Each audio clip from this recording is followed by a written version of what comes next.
Bom, gente, sejam bem-vindos a mais uma questão. Número 18, questão Enem para vocês. Eu vou deixar na descrição deste vídeo, né, esse material.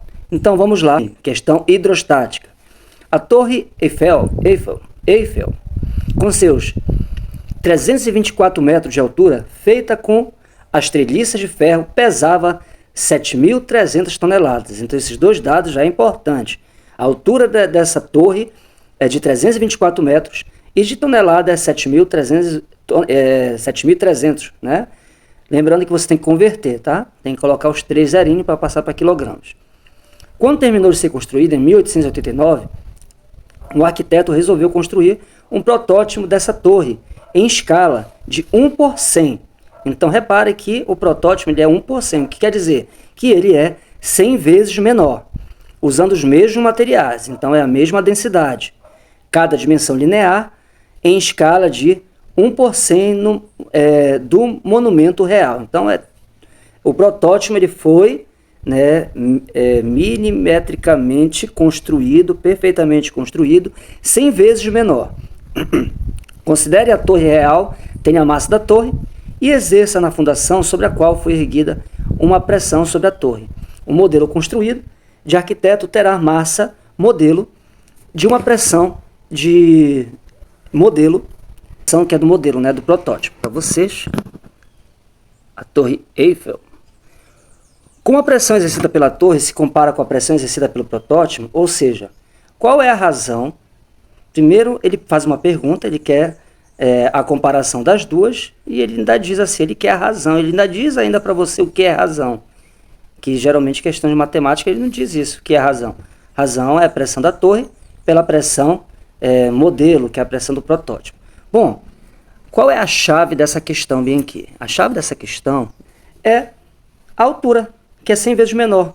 Pela altura, se ele foi feito perfeitamente, pela altura eu consigo saber o seguinte, eu consigo saber a área, a proporção da área e a proporção do volume. Eu sabendo o volume, eu sei que ele é proporcional à massa. Preste atenção, o que eu estou querendo dizer.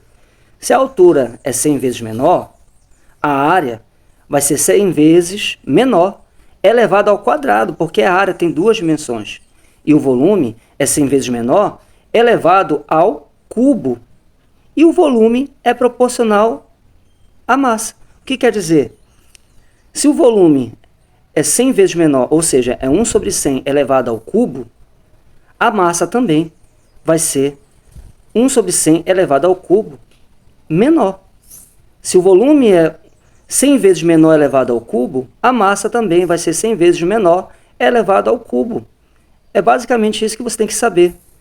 Sabendo a altura, eu sei a área, eu sei o volume e eu sei a razão da massa.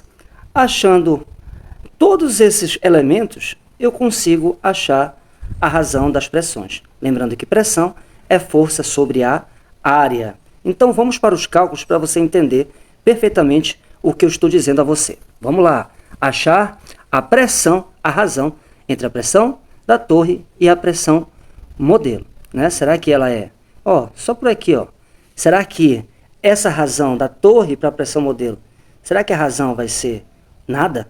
10 elevado a 0? Será que a razão vai ser 10 elevado a 1? Vai ser 100 vezes, ou aliás 10 vezes essa razão? Será que essa razão vai ser 100 vezes, assim como a altura é 100 vezes? Será que ela vai ser 10.000 vezes ou 10 elevado a 6, 1 milhão de vezes essa razão? Vamos lá para o cálculo. Já dá para ter ideia de qual é a alternativa, mas bora para o cálculo para a gente entender melhor. Para você achar a razão da pressão da Torre Eiffel pela pressão de um modelo que ele te dá perfeito. Ele diz que essa razão é de 1 por 100, ou 2.100, né? Essa é a razão. Se eu estou dizendo que a pressão é 1 por 100 de uma torre pequenininha, né? O que eu tenho que saber? Eu tenho que saber que essa torre é 100 vezes maior. Então, com certeza, como é diretamente proporcional, essa razão também vai ser 100 vezes maior. Já que, claro que a pressão vai ser 100 vezes maior. Se eu tenho um tamanho 100 vezes maior na mesma proporção, eu vou ter uma força 100 vezes maior e eu vou ter também uma pressão 100 vezes maior, como a gente já viu, né, devido à proporção. A gente pode provar isso. A gente pode provar. Pressão, densidade, gravidade. A altura... Ele quer aqui a razão da pressão da torre com a pressão do modelo. Jogo aqui densidade de gravidade, a de cima é 100 vezes maior, a altura dela é 100 vezes maior que a de baixo, né, que é a modelo. Ele quer essa razão aqui, corta a densidade, a gravidade, a altura, corta todo mundo. Reparem que se eu tenho uma torre na razão de 100 vezes, uma torrezinha pequenininha, se eu tenho uma torre 100 vezes maior, a força sobre o chão será 100 vezes maior, então a pressão também vai ser 100 vezes maior. A razão entre a divisão entre a pressão da torre com a pressão modelo será 100 vezes.